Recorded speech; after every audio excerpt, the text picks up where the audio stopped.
क्या आपको पता है लखनऊ के नवाब इतने रईस थे कि गर्मियों का मजा लेने के लिए उन्होंने एक अलग से इमारत बना रखी थी। इसके पीछे तालाब भी बनवाया था जो स्विमिंग पूल की तरह इस्तेमाल किया जाता है।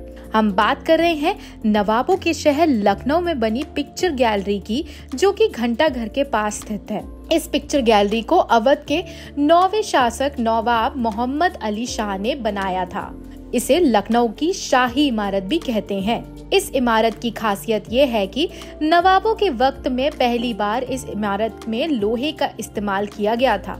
यही नहीं, इस इमारत के जो दरवाजे हैं उनसे हवा आर पार आती जाती है। इसके अंदर की छत 25 फीट से भी ज्यादा ऊंची है और यह इमारत देखने में इतनी खूबसूरत है कि यहाँ की गैलरी से पूरा हुसैनाबाद तालाब और घंटा घर नजर आता है।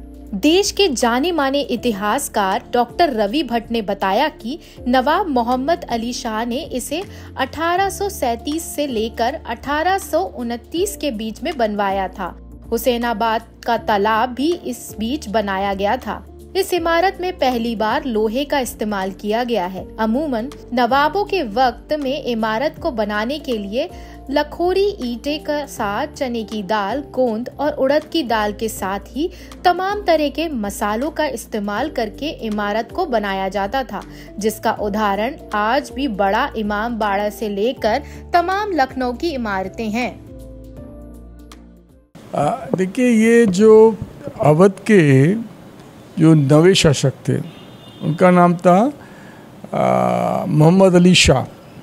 मोहम्मद अली शाह की आप लखनऊ में इम्पोर्टेंस इस तरीके से समझ सकते हैं कि पूरा हुसैनाबाद एरिया करीब करीब उन्हीं का बनाया हुआ था। जो सड़क है, जो बड़े इमामबाड़े थे, छोटे इमामबाड़े के बीच की सड़क है, वो भी उन्होंने बनवाई थी। और छोटा इमामबाड़ा भी उन्होंने बनाया था, इसे हुसैनाबाद इमामबाड़ा कहते हैं। और ये भी उन्होंने, ये जो इसकी आप बात करें पिक्चर गैलरी की बात कर रही हैं, ये बारदरी बेसिकली कहलाती है। तो ये बारदरी जो थी ये भी उन्होंने बनवाई थी जब वो गद्दी पे बैठे थे। वो गद्दी पे बैठे थे 1837 में, और उससे करीब 2 साल बाद मोटे तौर पे ये बन गई थी 1839 के आसपास ये, और इसके सामने का तालाब बना था। इसकी जो सबसे ख़ास विशेषता ये है आर्किटेक्चर पॉइंट ऑफ व्यू से कि अवध के अंदर किसी भी नवाबी बिल्डिंग के अंदर पहली बार जो लोहे का इस्तेमाल हुआ है, आयरन का, वो इस बिल्डिंग के अंदर हुआ है। इसकी जो सेकंड स्टोरी है, अगर आप जाके देखिए तालाब की तरफ फेस करते हुए, सेकंड स्टोरी पे वरांडे में जो पिलर्स लगे हुए हैं वो लोहे के बने हुए हैं। एक बात। दूसरी बात क्या है कि ये जो बिल्डिंग है जब बनी थी तो इसको अंजुमन तालुकेदार को भी दिया गया था।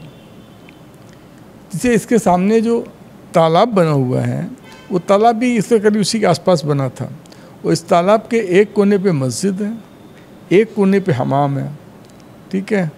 और इसी के एक कोने के ऊपर जो है वो यहाँ पर आपके वो बदल दो यार, जैसे सब हटा दो। अब हम एक बार शुरू करने बता रहे, हम इसको बोलने आ रहे तालाब के कोने पे वो पूरा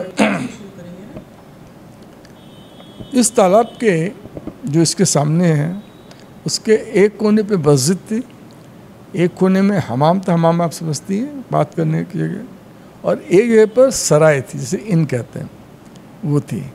और इसके सामने जो था वो मीना बाजार लगा करता था तालाब के और उसके बीच में, और यहीं पर अस्तबल भी होता था और पीलखाना भी होता था हाथियों के लिए। तो ये इसकी एक विशेषता थी। दूसरी बात, इसको पिक्चर गैलरी कहना इसलिए शुरू कर दिया, ये मिसोनोमर है, ये जो है उस बिल्डिंग को प्रतिनिधित्व नहीं करता ये शब्द। पिक्चर गैलरी इसलिए शुरू कर दी थी कि बाद में इसके ऊपर वाले हॉल के अंदर जो है वो तमाम जो नवाब थे उनकी पेंटिंग्स लगी हुई थी, और ये पेंटिंग जो थी ये यूरोपियन पेंटर्स ने पेंट की थी। और वो करीब ये जो बाहर से यूरोपियन पेंटर आते थे उन्होंने पेंटिंग, ऐसा माना जाता है कि ये 1882 और 1885 के बीच में पेंटिंग्स पेंट की गई हैं।